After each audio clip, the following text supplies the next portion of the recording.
Buen día a todos. Ah, é? Buen día a los presentes en cuerpo y a los presentes por el Zoom. Hoy tenemos el agrado de hacer este desayuno de trabajo con Inés Catao. Inés es psicoanalista, miembro de la Escuela Letra Freudiana, médica psiquiatra de infancia y adolescencia del Centro de Orientación Médico Psicopedagógico de la Secretaría de Estado de Salud del Distrito Federal, docente de Facultad de Medicina de la Escuela Superior de Ciencias Sociales en Brasilia, preceptora, es que dirigís, ¿no?, la residencia, médica en pediatría y en psiquiatría de la infancia y la adolescencia, doctorado en psicopatología clínica en la Universidad de Nice, Francia, y doctorada en la Universidad de Coimbra de Portugal, autora de numerosos artículos relacionados con la infancia. Estamos muy contentos de tenerte con nosotros y no ocupo más espacio, todo tuyo. Bom, buenos dias. É tudo que eu sei falar em espanhol. Vou falar em português.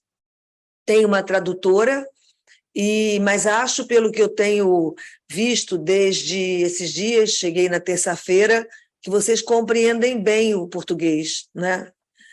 Pelo menos aqui um pouco menos. Pronto. Ou ninguém. Nada. De repente, Inés, vas hablando y que Denise vaya traduciendo. Sim. Bom, então, em primeiro lugar, eu queria agradecer muito, né, a oportunidade de estar hoje aqui com vocês, na UDEP. Quero agradecer, em particular, a Karina Hackenbruck pelo convite e pela mediação, né, dessa possibilidade. E é muito bom poder falar com pares, colegas, que trabalhamos todos com a psicanálise, né, e trocar experiências é muito importante, né? Deja que traduzca, porque Sim. senão se hace muito Denise.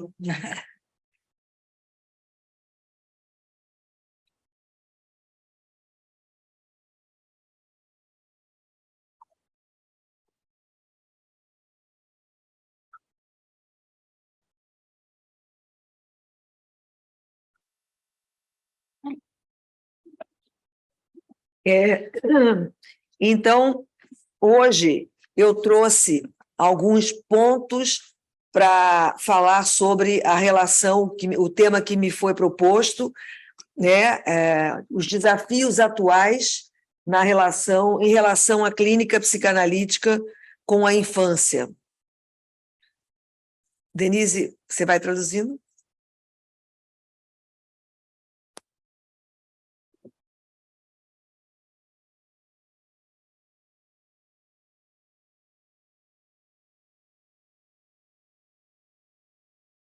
Exato. Eu fiz alguns pontos e vou lê-los e comentá-los, e na sequência a Denise vai fazer a tradução, na tradução consecutiva.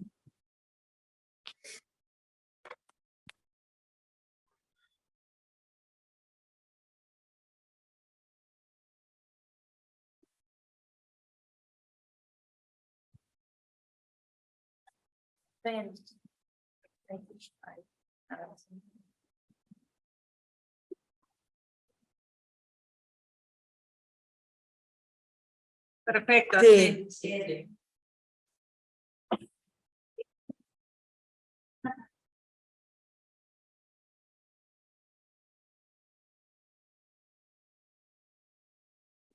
Escuta baixo. No sale la voz directamente. Tienen que elegir el canal de interpretación del español, pero... Sí.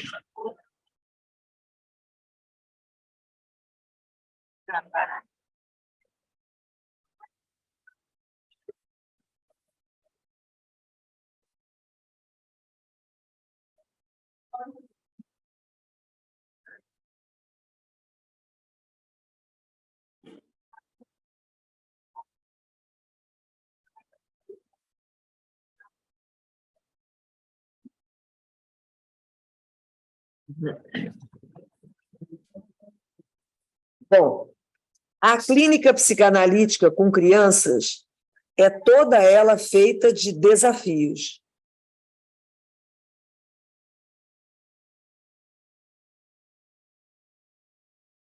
Um dos desafios é sustentá-la junto aos psicanalistas que não a praticam.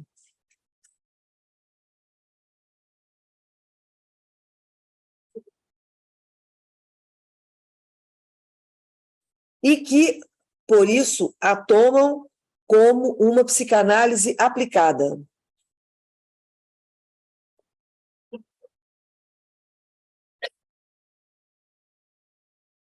Não sei se isso fica claro. A psicanálise aplicada no sentido que não seria a psicanálise propriamente dita, senão a aplicação da teoria para uma outra coisa, não é? Um outro trabalho.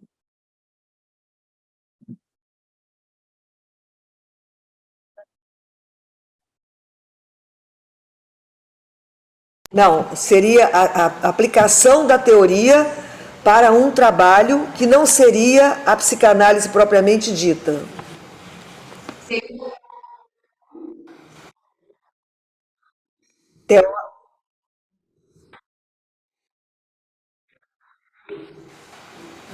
Não, a aplicação seria a aplicação da teoria na prática, mas uma prática que não seria considerada a psicanálise, que esta seria a do adulto, a direção tradicional do trabalho com o neurótico, por exemplo.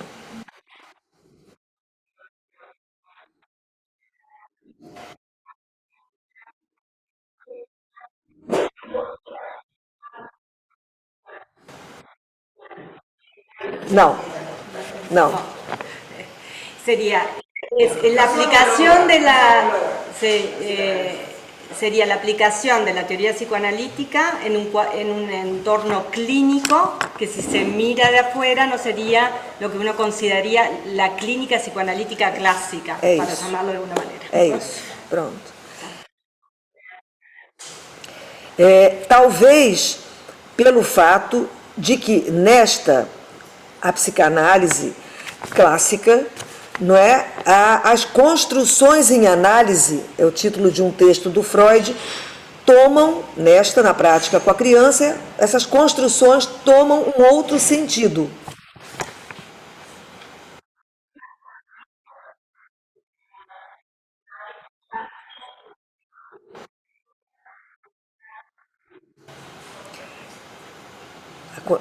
Tá difícil.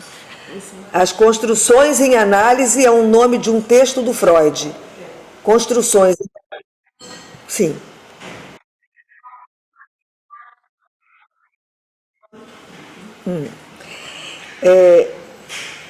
Então, em construções em análise, não é? Diferente da clínica da infância, não é? Em construções, em análise, numa análise de um adulto, se trata de reconstruções significantes de marcas deixadas pelo encontro traumático com a linguagem no tempo passado.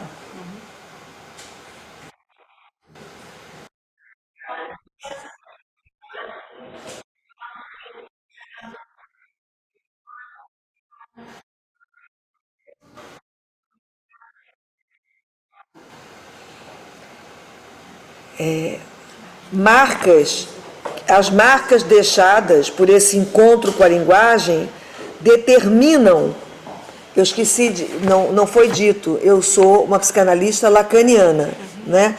Então, os termos que eu uso forçosamente bebem nessa fonte teórica, né? Então, a gente depois pode conversar sobre isso tudo, claro, né? Denise, você quer traduzir? Acho que as pessoas estão entendendo o que eu estou falando em português, porque a tradução dela não está ambientada com a psicanálise, né?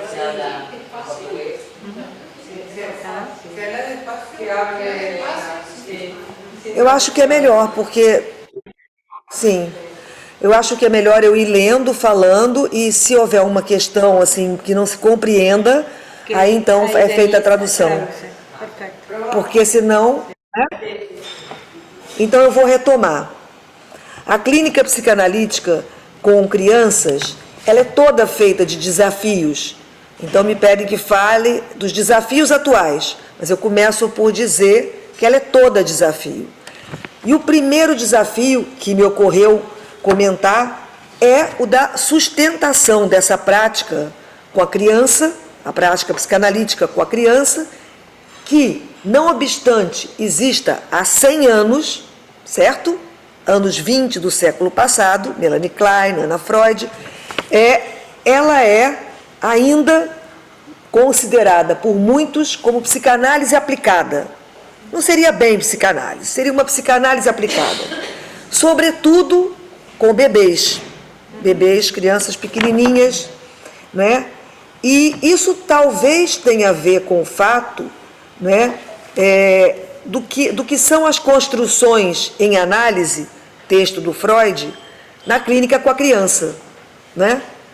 Elas não são as reconstruções significantes das marcas deixadas pelo encontro traumático com a linguagem num tempo passado. Então, na análise do adulto, é disso que se trata. Ou seja, de poder falar e reeditar, digamos assim, a própria história, né? A partir do que são as marcas que foram deixadas pelo encontro traumático com a linguagem. Para o Lacan, o traumático é o encontro com a linguagem. E é ele que faz com que nos organizemos de diversas maneiras, de modo neurótico, a maioria de nós, psicótico, perverso, enfim. Essas marcas do encontro com a linguagem, que não são boas nem ruins, são marcas, vão determinar um modo de funcionamento, um modo de gozo do corpo, são marcas no corpo, e também uma posição na linguagem, uma posição subjetiva, né, da qual se pode falar no a posteriori, né, de uma análise. Bom, em análise não se pode mudar os fatos de uma vida, mas sim mudar o modo como se fala deles. E isso muda uma vida. Uma análise permite entender um pouco os determinantes das nossas escolhas forçadas, para que possamos nos recolocar diante delas.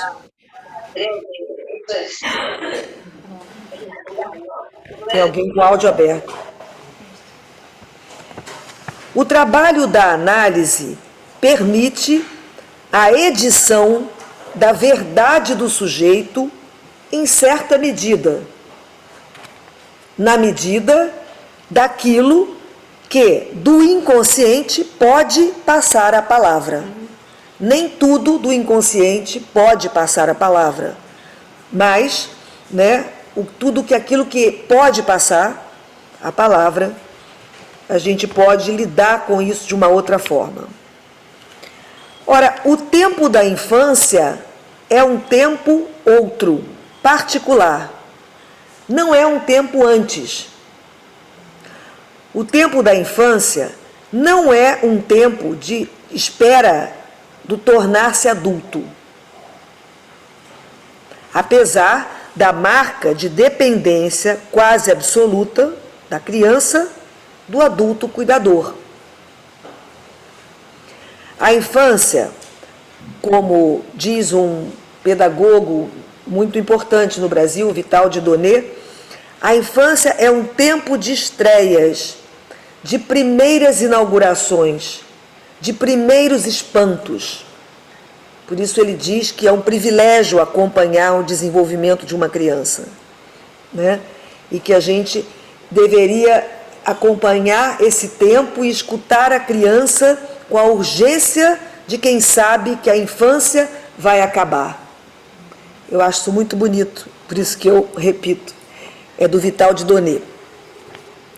O psicanalista que recebe crianças tem a possibilidade de recolher esses espantos e participar dessas primeiras construções, no tempo em que elas estão acontecendo. É isso que faz toda a diferença, não só para a criança, mas para as intervenções do analista. E é um desafio, eu acho que é o segundo que eu estou enumerando, mas é um dos maiores desafios. É intervir num tempo em que as construções, no caminho de ida, as construções estão acontecendo. Não são as construções em análise do texto do Freud, não são reconstruções, são caminho de ida. É, além de tudo, uma muito grande responsabilidade. O analista que recebe crianças tem a possibilidade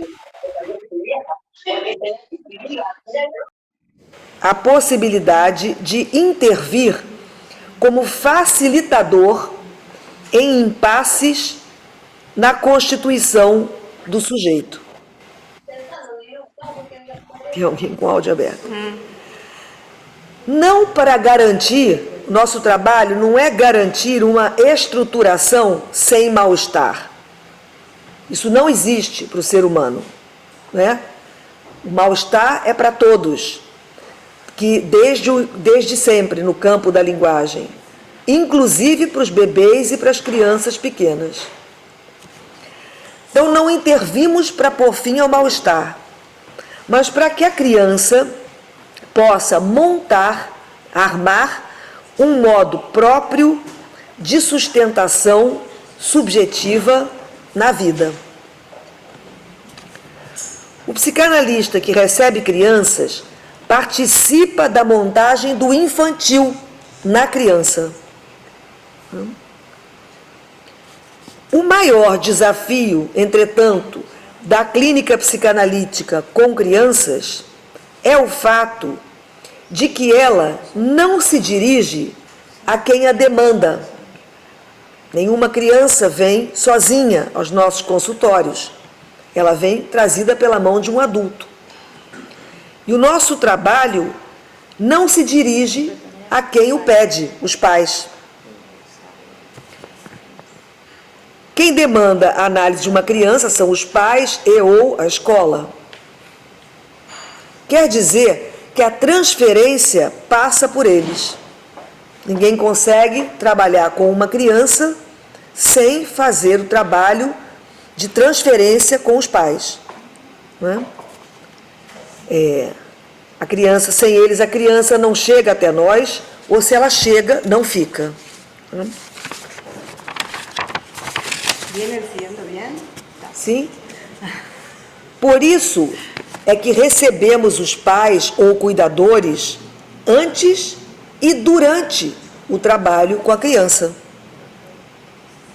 Não para atender suas demandas, mas para escutá-las. Uma mãe de uma criança de 4 anos me telefona pedindo para receber sua filha, há pouco tempo. Eu sou, além de ser psicanalista, eu sou psiquiatra da infância e adolescência, foi dito, né? Uhum. Então a mãe, que é médica, me procura e diz assim: minha filha é bipolar, 4 anos. E o que acontece com a sua filha? É agressiva desde os 8 meses. Ok. Tem crises de raiva, rasga a própria roupa, se joga no chão, não sei o que fazer. Ela diz isso ao telefone, depois, antes de vir ao consultório, já tendo marcado para vir, primeiro ela, os pais, mas a criança, os pais nunca viveram juntos, então vinha a mãe. Antes de vir, ela telefona novamente, à noite, um dia, e diz: doutora, o que eu faço? A minha filha está tendo uma crise. eu não conheço sua filha ainda. Não conheço vocês ainda. Como eu posso ajudar nesse momento? Era noite já, de um dia comum, não podia dizer, venha agora ao consultório. Né? Mas, quando a recebi, a mãe, no consultório, novamente, então, o que se passa? Né? E a mãe repete, minha filha é bipolar, como eu, e o avô materno. Então, não se trata de atender a demanda da mãe, que seria, talvez, a de ratificar esse diagnóstico, mas de escutar do que se trata. A primeira coisa que eu disse para a mãe é, bom, se me permite, vamos suspender esse diagnóstico, por enquanto, e vamos conversar sobre o que realmente acontece com a sua filha, né? E, bom, depois a gente pode falar mais sobre isso. Atender, então, a demanda dessa mãe seria sustentar para a criança o diagnóstico que a mãe propõe e, eventualmente, encaminhá-la para ser medicada. Já que eu, apesar de ser psiquiatra, eu não faço as duas funções com o mesmo paciente, porque são registros, vocês sabem, completamente diferentes. Se eu vou atuar como médica psiquiatra e vou medicar uma criança, tudo vai parar no remédio. A melhora, a piora, tudo para ali. Acabou a conversa. Para poder escutar como psicanalista, eu tenho que abrir mão da função médica.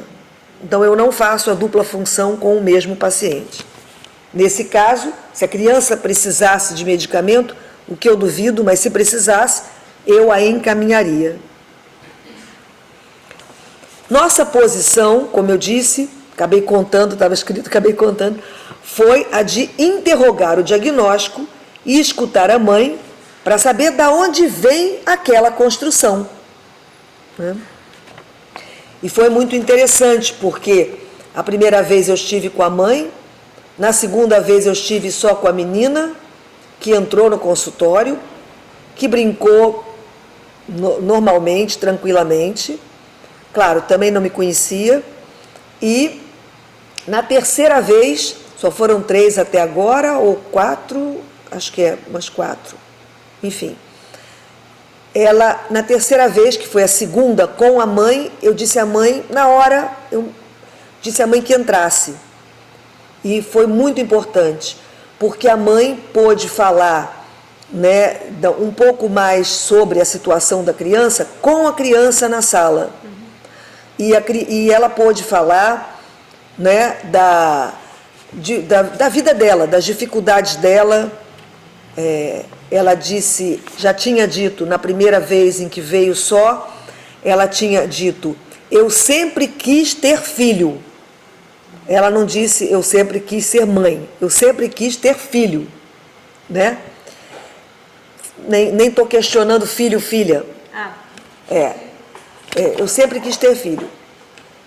E essa era a posição do pai também. Eles nunca viveram juntos, fizeram essa criança, né? Situação que se repete com a segunda filha dessa mãe, também uma menina. Bom. ¿Con el mismo padre o con otro padre? De outro pai. Nessa menina, a mãe, no encontro do pai com a mãe disse, eu sempre quis ter um filho. E o pai disse, eu sempre quis ser pai. E desse encontro discursivo nasce essa criança, né? A outra é outra história, um bebê, a outra é um bebê de 9 meses, que veio ao consultório no primeiro dia. Eu disse, no primeiro dia, vem você, os pais. Né? Ou, mas eu não moro com o pai. Então tá, mesmo assim, podia ter vindo. Não. Então veio. Qual foi a conformação? Veio a mãe, a avó materna, com a bebezinha no colo, e o pai da menina ficou embaixo, passeando com ela, era noite, passeando com ela, enquanto, quer dizer, sendo pai, enquanto eu recebia a mãe, né? E é claro que no meio desse tempo, a bebezinha precisou ser acolhida pela mãe, entrou na consulta, né? Tudo isso para a gente é interessante, né? La abuela no estaba dentro de la consulta. Não, a avó ficou na sala de espera. Con la beba. Né? O sea que no entraron a la consulta las 3 bipolares. Não, mas o outro era o avô. O avô materno é que é bipolar. Ah, y era la abuela del... Era a avó materna, não era o avô, era a avó. Quem vinha à consulta era a avó, mãe da mãe, a mãe da criança e a bebezinha, a irmã de 8 meses ou 9, uma coisa. Que ficou a avó e a bebezinha na sala de espera e a mãe entrou. Depois entrou a bebê também, porque chorou e precisou. O avô, pai da mãe, é que também é dito bipolar. E agora está num quadro demencial, também, enfim. Ah, el bipolar era el abuelo. O abuelo. Yo pensé que eran las mujeres las bipolares. Sim, había sim. entendido mal. Que habitualmente são, né? São as mulheres. Bom, então, na primeira consulta, como eu disse, a mãe contou que a filha tinha quadros de irritabilidade desde os 8 meses, quebrava tudo em casa. 8 meses. Eu quis saber... Quebrava, rompia. Partia. Tá? Sempre quando uma mãe diz isso, eu quero saber se a criança é estabanada, derruba, né? Ou se pega. Quebrar é pegar, não vou fazer. Pegar esse copo e jogar no chão. Quebrar implica una intención de romper. Exato. Mientras que los 8 meses podía ser una agitación motriz Também. y que Sim. tirara algo por moverse. Sim, por exemplo. Né? Mas ela diz que a bebê batia no rosto da avó e que a avó tomava como coisa de criança. Bom, depois é que começou a ter crises. As crises têm piorado. Essas crises de raiva, né, que é melhor chamar de crise de raiva e não de bipolaridade. As crises de raiva não acontecem na escola e nem na casa do pai, só na mãe, só na casa da mãe. Bom, nesse caso, nossa primeira função é separar a criança da construção materna para que ela possa seguir fazendo a sua própria. Há uma discussão, vocês sabem, de qual é o fim de uma análise com criança. Eu estou falando de um começo. Mas alguns dizem que seria, alguns colegas sustentam que até a criança construir um caminho dela, construindo esse caminho, ali poderia se encerrar a análise de uma criança, né?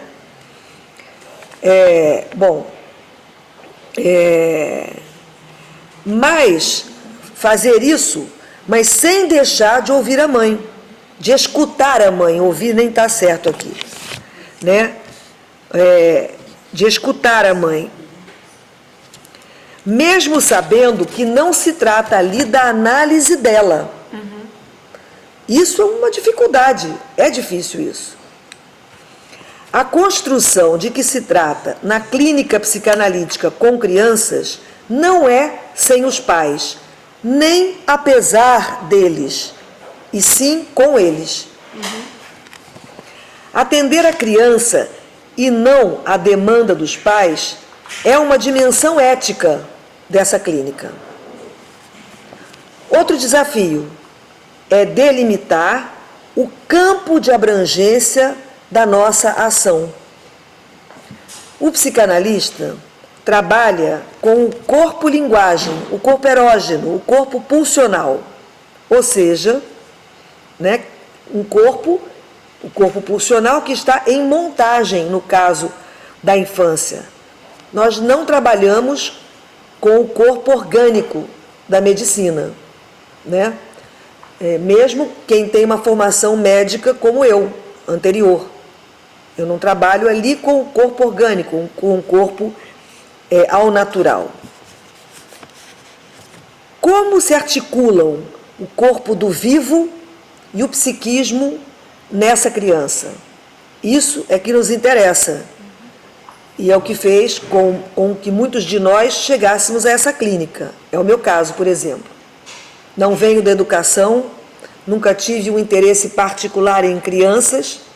Fui para a clínica com a criança e a clínica com o bebê por esse interesse, desse encontro, né, desse tempo de organização psíquica. Como se dá? Como se dá em cada criança esse encontro desse corpo orgânico com essa resposta psíquica que vai sendo construída pelo próprio sujeito. A clínica psicanalítica lida com o pulsional. No caso da clínica com crianças, trata-se de interrogar como está se dando essa montagem, né? Em termos de Lacan, como os registros que ele propõe, real, simbólico e imaginário, como se articulam ou não se articulam, são um emaranhado, como no caso dos autismos. Como aquele sujeito é afetado pelo mundo externo no seu organismo. De que modo a criança responde ao que vivencia? São perguntas ligadas umas às outras, né? Fazer a hipótese, nós trabalhamos com hipóteses, né? Por isso que a praxis psicanalítica é uma prática de pesquisa em si, pesquisa clínica. A gente trabalha com hipóteses que vão se confirmar ou infirmar pela resposta do próprio paciente no a posteriori, né? Então, fazer a hipótese do modo de funcionamento da criança é o que permite traçar uma direção de trabalho. Eu não vou trabalhar do mesmo modo se uma criança é autista, se eu penso que ela é psicótica, se é uma criança se organizando neuroticamente, vai demandar que eu faça intervenções diferentes. O psicanalista não trabalha para que a criança desatenta e agitada, por exemplo, deixe de ser desatenta e agitada. Isso pode acontecer, mas não é o nosso foco, né? A ele cabe interrogar a que corresponde essa desatenção e essa agitação, esse choro, essa irritabilidade, em que contextos aparecem? Bom, como vocês sabem, atravessamos um tempo de medicalização da infância. Eu não tenho nada contra remédio, eu sou médica, antes de ser psicanalista. Mas temos que, quando a gente fala da medicalização, é mais do que a medicamentação. A gente está falando de tomar pelo viés da patologia todas as manifestações do humano. O que a gente está assistindo hoje é medicar o luto. Perdeu a mãe, perdeu o pai, vai ser medicado. Isso nunca existiu. O luto é para ser vivido. É importante que ele seja vivido, né? Por que medicar uma pessoa que está em luto, por exemplo? Né? Então, atravessamos um tempo de medicalização que tomou a infância, onde toda atitude da criança é vista, percebida pelos adultos cuidadores como psicopatológica, né? Sendo a patologia, aqui o patos, entendido como sinônimo de doença e não de paixão. No grego, patos é paixão. Então, estudar a psicopatologia, né? Freud tem o texto, a psicopatologia da vida cotidiana. É estudar as manifestações normais, não só aquelas que são variantes do normal, de um sujeito, né? Mais ainda, mais do que uma medicalização da infância, nós atravessamos, pelo menos no Brasil, esse é um neologismo criado por uma colega e que eu achei muito feliz. Atravessamos uma abalização das condutas terapêuticas, quer dizer, uma indicação generalizada do método ABA, cognitivo-comportamental, para todas as crianças, sobretudo aquelas que recebem um diagnóstico de autismo, e que são a maioria, né? ¿Cómo se podría traducir el neologismo? Avalización del método ABA es avalización. É. Tá. Hoje a gente pode falar sobre isso. No Brasil, a gente atravessa uma pandemia de diagnóstico de autismo. Todas as crianças são autistas, até que se prove o contrário. Então, nós recebemos a criança e agora nós estamos, eu trabalho também no serviço público, na posição de quem tem que desconstruir o diagnóstico de autismo que a criança já traz. E depois você tem que se justificar para os pais, olha, seu filho não é autista. E isso é um problema. Sí. Porque a família já sabia, já tinha certeza que ele era autista. Já tinha até dado entrada nos benefícios sociais. Por ejemplo. A mãe já teve redução da carga horária no trabalho. Claro. E eu vou dizer para ela a má notícia, seu filho não é autista. E tenho que depois dizer, mas tem outro problema, ele precisa de tratamento, mas não é autista. Mas se eu suspeitar de psicose no tempo da infância, eu não posso usar o termo psicose, porque é conotado com a loucura. Então eu não posso dizer a uma mãe, seu filho é psicótico. Não posso. Inclusive já não existe nas classificações. Então, né, eu trabalho como preceptora de residentes de psiquiatria, então trabalho com jovens colegas. Não sei por que, de repente, começou todo mundo a ficar mais jovem. E os colegas mais jovens, né, todos eles, quando eu falo em psicose, eles dizem, olham para mim com um ar de espanto. Coitada, antiga, ainda fala em psicose. A psicose na infância existe. Sim. Não se confunde com o autismo. Não. São clínicas diversas. E é preciso que a gente sustente isso, do ponto de vista da psicanálise, e trabalhe para fazer essa distinção e para mostrar que o trabalho que é feito com uma criança nessa situação é diferente do que com a outra. Essa distinção não é fácil. Eu não acho fácil, mas ela existe. Então, sim. ¿Vienen bien por ahora? Então, Más o menos. mais ou menos, nós atravessamos uma banalização de diagnósticos. Não é à toa que a mãe chega dizendo que a filha é bipolar.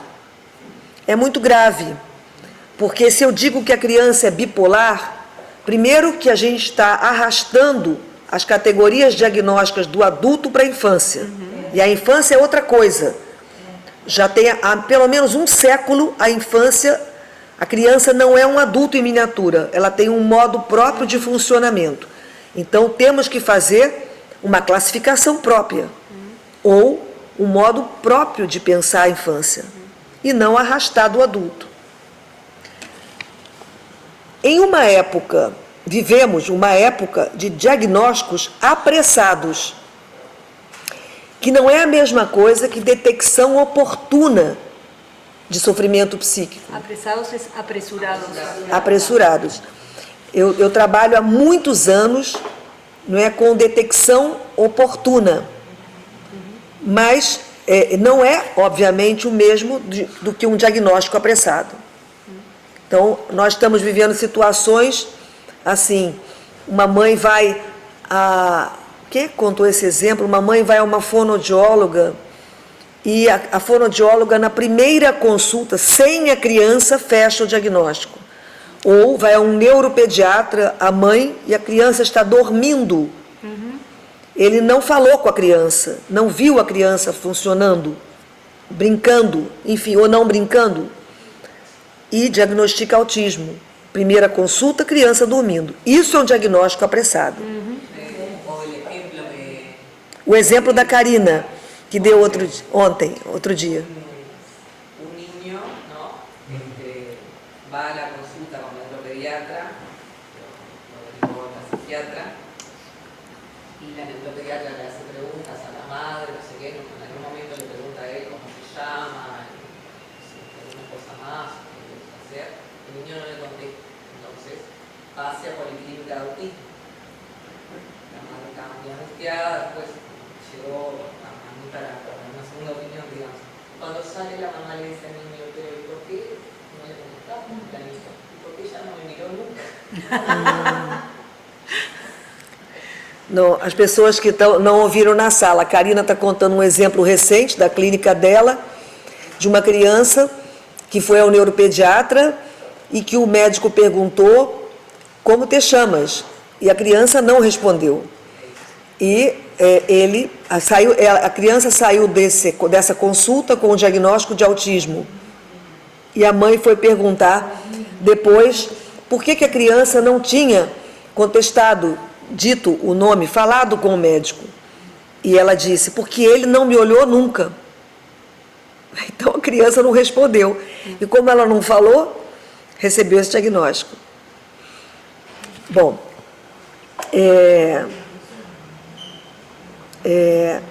nós estamos então num tempo em que a queixa principal dos pais, quando vêm no ambulatório público, por exemplo, qual é a queixa? Pois não, em que eu posso ajudar? A queixa principal dos pais não é mais narrada, uma dificuldade do filho, um sofrimento. Ela é resumida a um diagnóstico psiquiátrico. Os pais começam pelo diagnóstico. Meu filho é autista, meu filho é bipolar. Nunca se viu isso. O diagnóstico é o fim de um processo investigativo, não é o começo de uma consulta. E isso geralmente traz implícito a demanda de um remédio, de uma medicação. A função do psicanalista, mais do que nunca, é trazer de volta a dimensão da interrogação que todo sintoma porta. O reconhecimento do sofrimento psíquico de uma criança é difícil de fazer. Eu acho difícil. Né?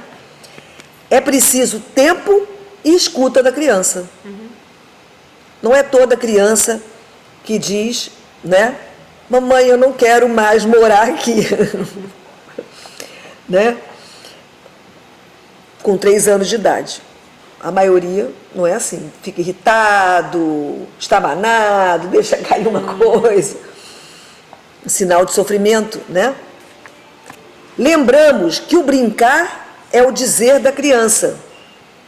Então, na consulta, se ela brinca ou não brinca, se brinca, como brinca? Do que brinca? Se não brinca, a gente sabe que é muito grave, né? Brincar é jugar. No es saltar. É assim que a criança se diz, brincando. Quando uma criança brinca, ela não está passando o tempo. Se diz isso? Ela está vivendo no seu tempo. Né? Vivendo a seu modo o seu tempo. Nosso tempo de hoje, né, que a gente atravessa, agrega um outro desafio. O do uso das telas, das pantagens, pelas crianças desde a mais tenra infância. Não sei aqui. No Brasil, primeiro ano de vida. Primeiro ano de vida. Todos os adultos que cuidam de crianças, das crianças, estão no celular. As babás, não sei se existe a babá no Uruguai, as cuidadoras, no Brasil também. Os pais, todos estamos no celular. A criança rapidamente passa a querer esse objeto de desejo dos adultos. Claro. Ela aprende também que é essa máquina que é o novo sujeito suposto saber. Um menino de 7 anos que eu recebo quer saber algo sobre as múmias em sessão. O que são múmias? Momias. Múmias. Vira-se para mim e diz, procura aí no Google. Claro. Ao invés... Que busque en Google qué son las momias. Ao invés de brincar de múmia, ou de inventar um significado para o que ele não sabe. Múmias. Ou de fazer a pesquisa com os pais em casa, por exemplo. Que lo van a buscar en Google. Exatamente. Los padres en la casa. Sim, vão buscar no Google. Mas, de toda maneira, eu digo para esse menino, você pode fazer essa pesquisa com o seu pai em casa. Esse é um menino que a gente está fazendo a hipótese de psicose no tempo da infância. Que eu digo a gente porque trabalhamos numa equipe, cada uma no seu consultório, mas em equipe, essa é a nossa hipótese. Então, a mãe é que sabe. Então eu digo, faz a pesquisa com seu pai em casa.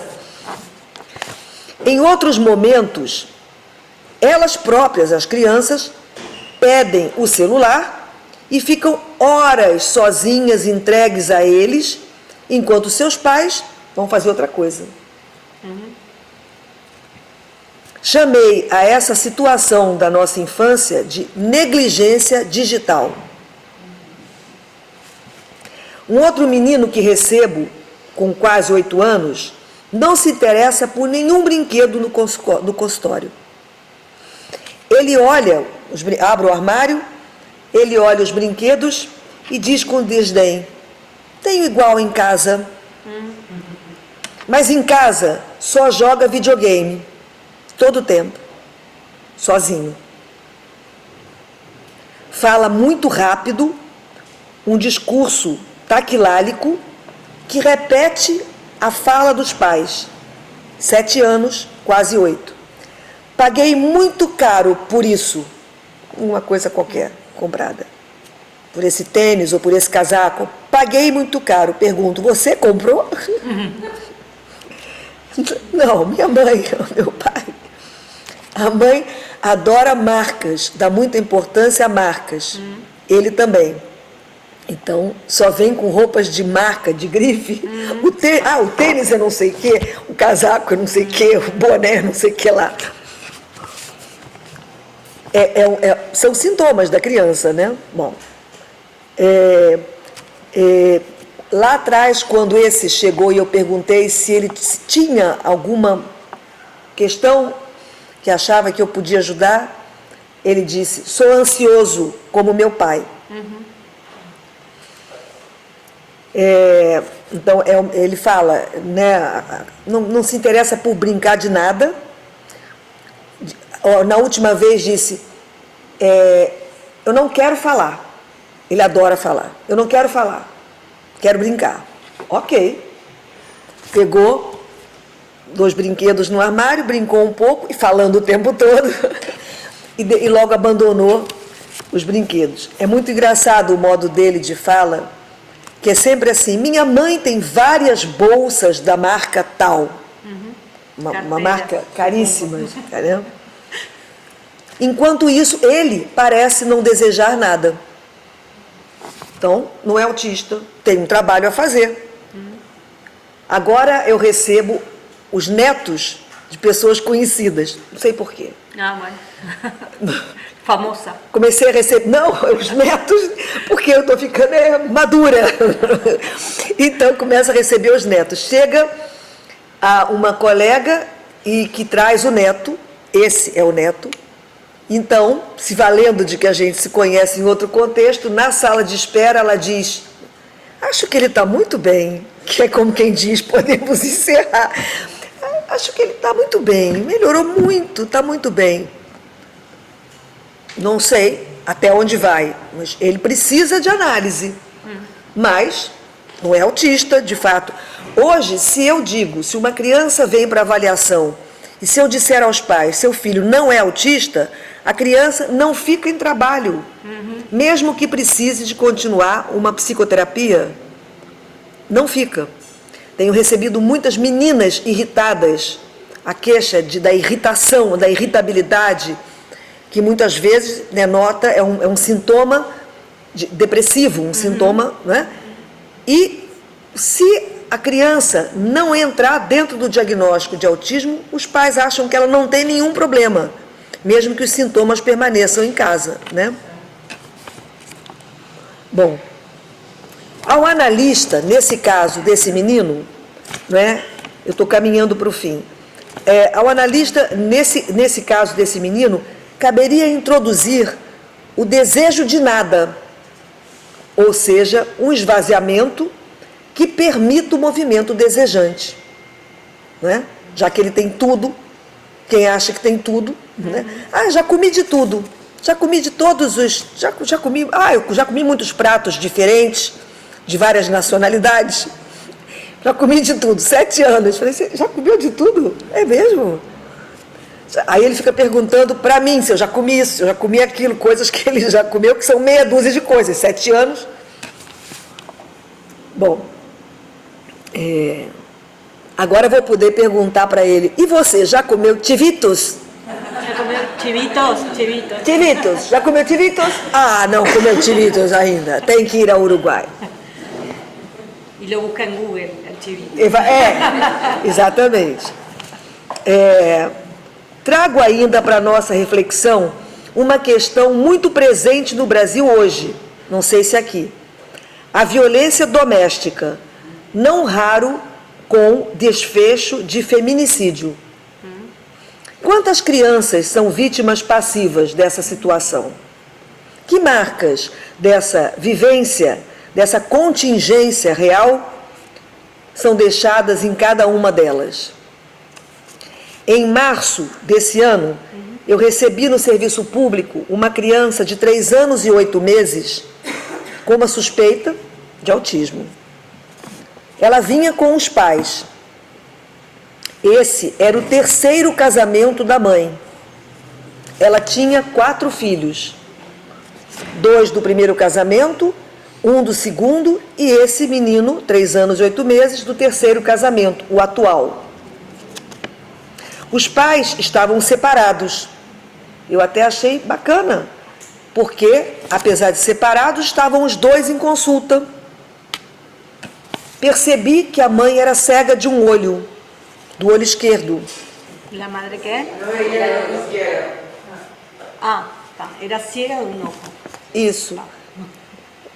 Para não perguntar, delicado, quando a mãe sai em um momento da consulta, o pai da criança diz que ela era cega como resultado de violência doméstica no 2º casamento.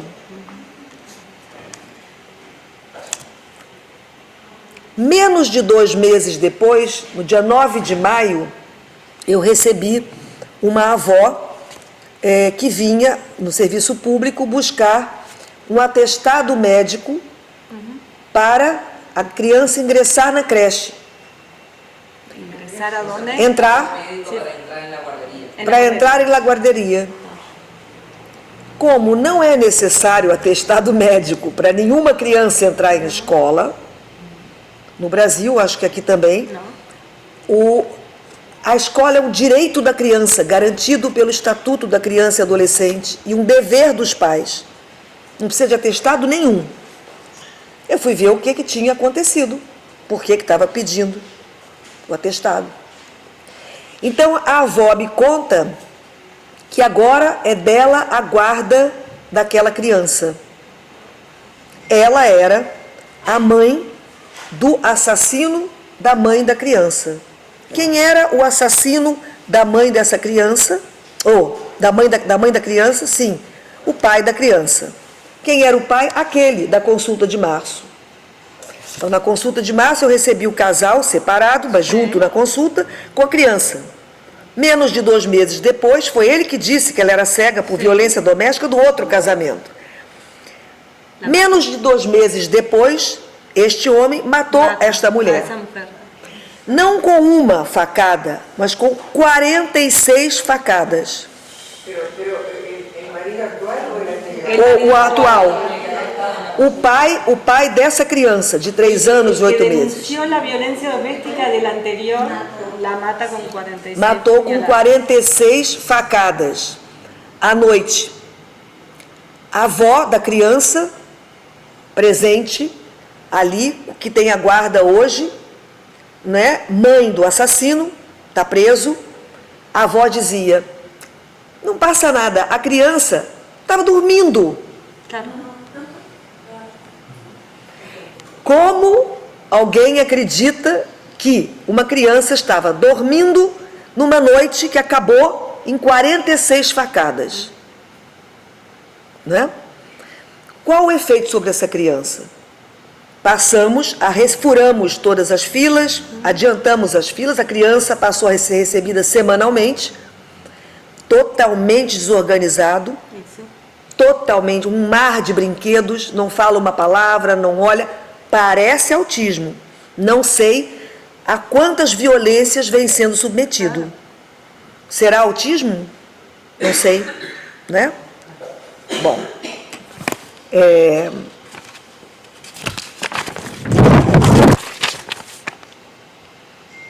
doutor dizia que mais vale uma história ruim do que nenhuma história. Então, eu acho que a criança tem que saber, a seu tempo e ao seu modo, mas tem que saber o que se passa. Claro que, para uma criança nessas condições, com essa idade, ele presenciou, aliás, não é preciso que ninguém diga, só que a gente possa criar um espaço para que ele possa se dizer, brincando, não consegue brincar, do que aconteceu, não é? A psicanálise ensina a importância de colocarmos palavras no real e nominável. Isso, de novo, não muda os fatos, mas pode mudar uma vida. A psicanálise anda na contramão do tempo em que vivemos, e nós temos que saber disso, em que recolhemos os efeitos da redução do objeto pulsional a objeto de consumo. Tempo de incertezas e horrores sem nome, a que cabe nomear, caso a caso, um a um. A clínica psicanalítica é a clínica do singular. Não há tratamento psicanalítico prêt-à-porter. Nossos desafios, portanto, são muitos. O psicanalista, dizia Lacan, deve estar à altura dos desafios do seu tempo. É o que eu desejo para nós. Obrigada.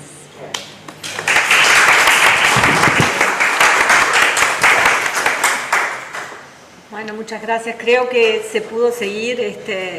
Denise, capaz que ahora, en la medida que empiecen las preguntas, ¿sí? La verdad que un gusto, muy ameno, muy rico todo lo que traes y muy cercano a la clínica nuestra. Por lo pronto, en lo que has relatado, no se perciben como grandes diferencias entre lo que pasa en la clínica de ustedes en Brasil y la clínica nuestra acá. Tenemos un tiempo de intercambio, de preguntas.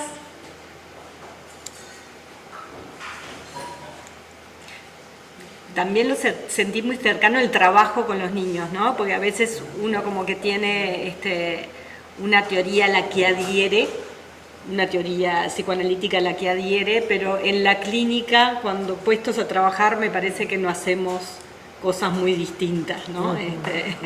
Eso es lo que se ve siempre cuando se habla de la clínica directamente. Capaz que la manera de pensarlo o transmitirlo, uno se apoya en la teoría a la que le es más cercana, ¿no? Por una cosa de preferencias más emocionales a veces, ¿no? Las teorías que uno elige como referentes. Pero en la clínica con los niños el trabajo es similar, ¿no? O igual, diría. Denise, si querés, no sé, traducir tú.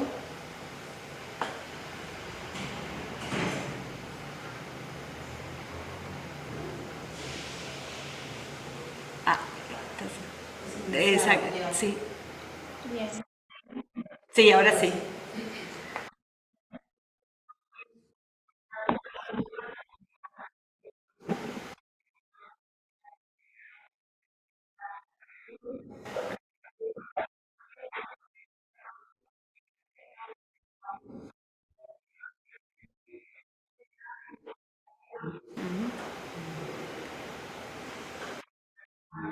Sí, Claudia. Espera un segundo. ¿Se escucha cuando hablan de...? No, está. Pasamos el micrófono. No es cualquier micrófono. No es cualquier micrófono, totalmente. Bueno, buenos días. ¿Ahora sí se escucha? ¿Sí? Bueno, primero que nada, muchísimas gracias por la presentación, muy amena. Concuerdo con Pía, es algo de lo que vemos en la clínica cotidianamente. Me quedo pensando en esto de los diagnósticos oportunos, ¿no? Y la diferencia con el apresuramiento que estamos teniendo de que los niños, las niñeces, tienen que llegar a un diagnóstico y muchas veces es el afuera que corre algunos tiempos. Por ejemplo, estoy pensando en una situación de un pequeño que está en nivel 4, que aquí es obligatorio, y no puede ir a la escuela en su tiempo completo, que son 4 horas diarias, porque no tiene un acompañamiento terapéutico, ¿no? Y el psiquiatra y el neuropediatra también, para que esto se agilizara, diagnosticó TEA. ¿Ah? Pero todavía no tiene igual el acompañamiento y sigue siendo a medio turno, hasta el recreo, que estamos trabajando con los papás de que pueda, su derecho a lo educativo y de a poquito ir incrementando el tiempo.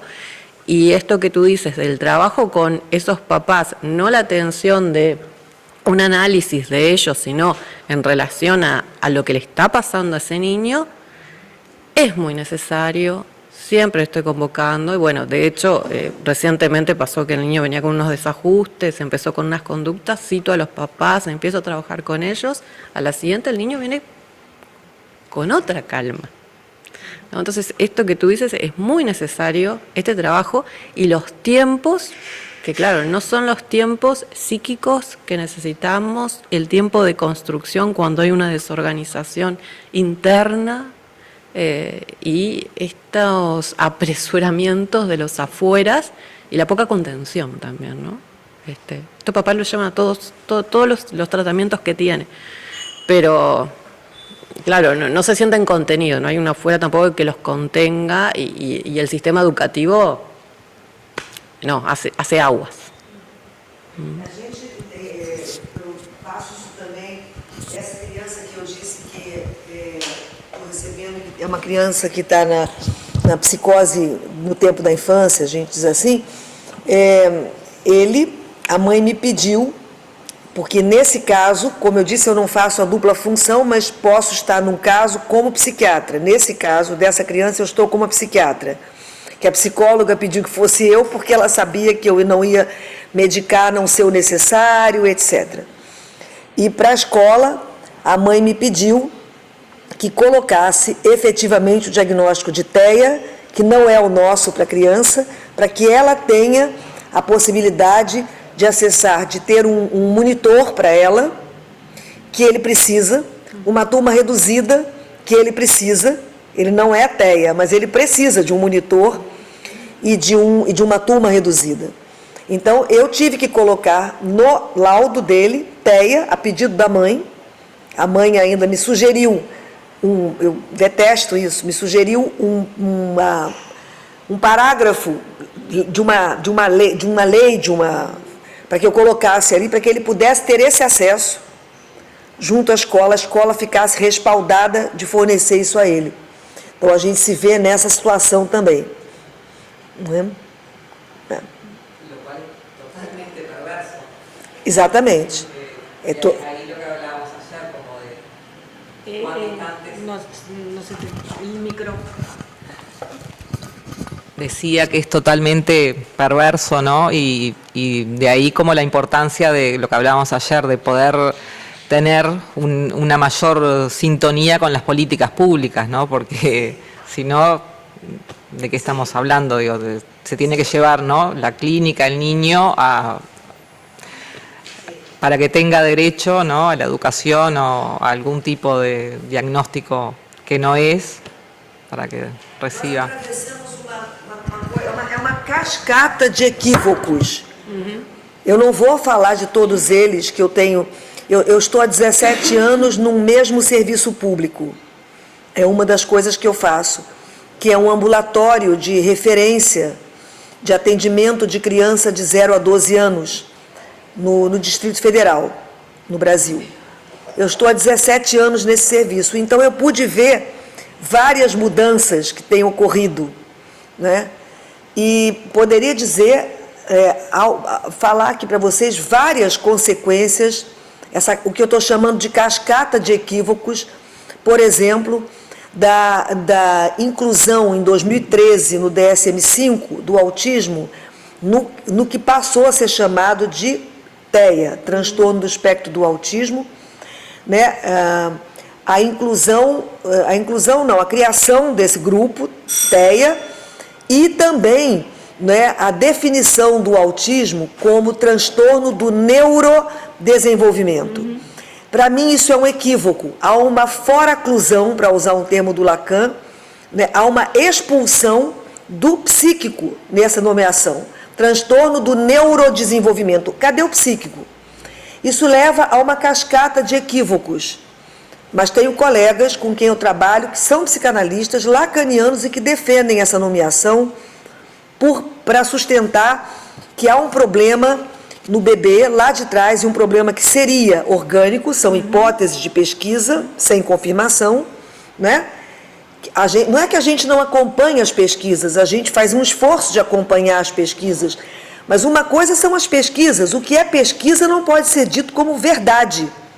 E isso vindo de um psicanalista é uma coisa que para mim me causa espécie. Então, por quê? ¿Te causa qué? Me causa espanto. Ah, tá. Assombro. Assombro. Por quê? Se o fato de dizer que o autismo é um transtorno do neurodesenvolvimento está fazendo com que as crianças todas que têm algum problema comportamental são levadas ao neuropediatra, em primeiro lugar. E se eles têm atraso de fala, que é a maior parte das queixas que a gente recebe, tem que ir ao fono. É como se o fono fizesse a criança falar. Mas ninguém se interroga. Por que esta criança não fala? Ou está com atraso de fala? Porque as causas são múltiplas. E não é preciso ir buscar na neurologia. Nada contra a neurologia. Tenho muitos amigos neuropediatras em Brasília, muito bons. Não é disso que se trata. É uma questão ética. É uma questão ética. Hoje, quando uma criança tem qualquer questão comportamental, vou dizer assim, né, no Brasil, não é? Eu falo no Brasil sem constrangimento, porque apesar de eu morar em Brasília, eu circulo em muitos grupos de trabalho no Brasil. Então, posso falar que é no Brasil, não é em Brasília apenas. Se uma criança tem um problema do comportamento, a vizinha da mãe vai dizer, leva no neuro. E a mãe vai levar no neuropediatra. E a criança vai ficar no neuropediatra, que não vai encaminhá-la para nenhum psi. Fica com a criança, diagnostica, fecha o diagnóstico, medica e estamos conversados. É uma chuva de equívocos e de constrangimentos. Hoje a gente passa nesse serviço público situações assim, da mãe dizer, né? Bem que a minha amiga disse para eu não trazer mais meu filho nesse serviço, vocês não diagnosticam o autismo. E vocês só passam risperidona, que não serve para nada. É uma montanha de equívocos. E se você diz à mãe que a criança não é autista, é uma briga. É uma briga. Então, é uma quantidade de equívocos enormes. Um tempo de equívocos, um tempo muito estranho que a gente vive, as coisas não são sem consequência. As nomeações não são sem consequência. Como um psicanalista pode sustentar algo que é contrário à ética da psicanálise? As nomeações não são sem consequência para nenhum de nós.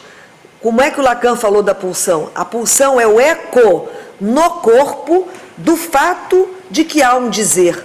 Então, que se diga, né, que eu diga algo para alguém, isto me afeta. E afeta o outro que me escuta. Então, nós somos seres de palavra, nós somos construídos não só do orgânico, mas de um orgânico atravessado por palavra. É claro que nenhuma nomeação é qualquer. Não. Como podemos sustentar o autismo como um transtorno do neurodesenvolvimento? Nós não temos que trabalhar falando a mesma língua todos. Por exemplo, eu hoje considero o autismo um dos modos do humano se organizar no campo da linguagem. Como psicanalista, eu considero assim. Não é um modo vantajoso, eu não disse que é bom, e nem disse que dispensa tratamento.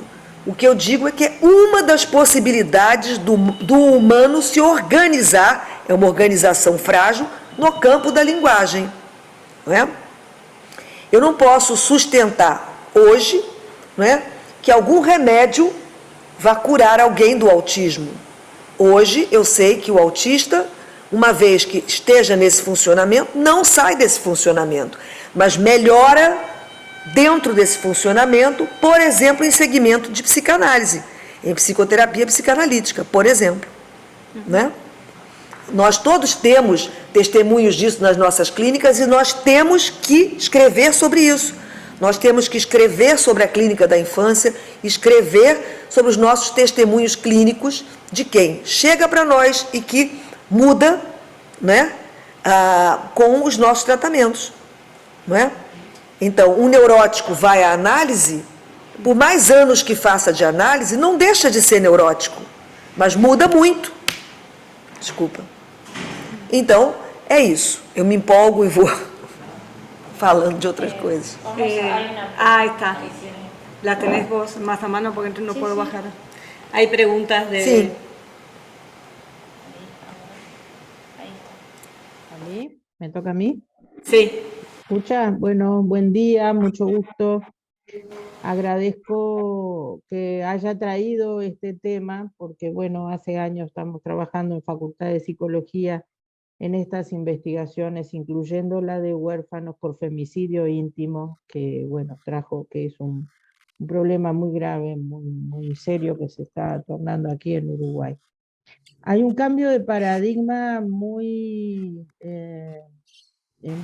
embromado, un cambio de paradigma donde lo biológico, ¿no?, como usted decía, toma cuerpo, donde los terapeutas, los analistas nos encontramos presionados, encorsetados, porque o trabajamos para la perversión del sistema, como se decía recién, haciendo diagnósticos para que se tomen algunas prestaciones, o bien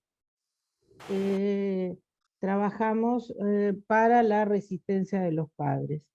¿Qué quiero decir? A los padres les genera mucho alivio, ¿verdad? Sí. Alivio resistencial, saber que el hijo tiene una enfermedad, un marcador neurológico, es decir, bueno, es como, nació un hijo diabético, yo no tengo nada que ver, vino así, digamos, la biología se impuso antes de conocerlo. Ahora, el problema es que muchas veces estos abordajes de estos chicos les falta una pata, que es el trabajo con los padres.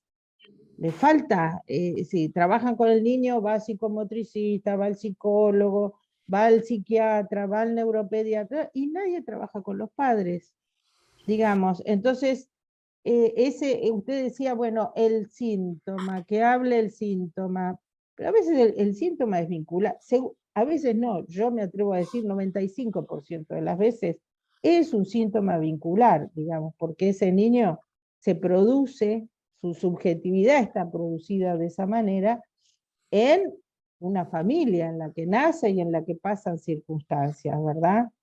Entonces, me parece que tenemos que ser conscientes que trabajar solo con el niño no es suficiente, porque hay una cantidad de cosas que se generan, digamos, ¿qué locura sostiene la locura del niño?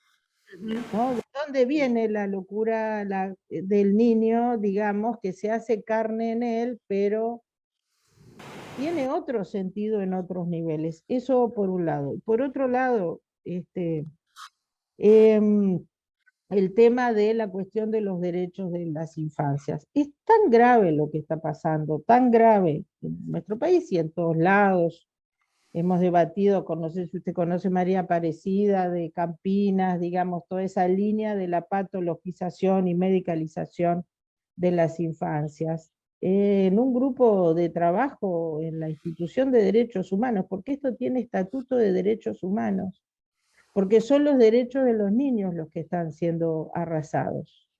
Cuando un niño se lo medica, cuando a los padres no se les informa, cuando este chico, el sistema sanitario o educativo le exige estar en un lugar de patología, digamos, es un problema de derechos. Y los psicoanalistas no estamos acostumbrados a lidiar con este pensamiento de los derechos cuando hacemos clínica. Digamos, es una tensión, yo lo vivo como una gran tensión. ¿Cuál es el derecho del niño y qué estoy haciendo yo, digamos, desde mi práctica, sosteniendo los derechos de estos niños, de estos adolescentes? Yo lo dejo como una inquietud que yo tardíamente, porque ya soy una mujer que hace muchos años que estoy trabajando, pero tardíamente a mí se me impone esta cuestión.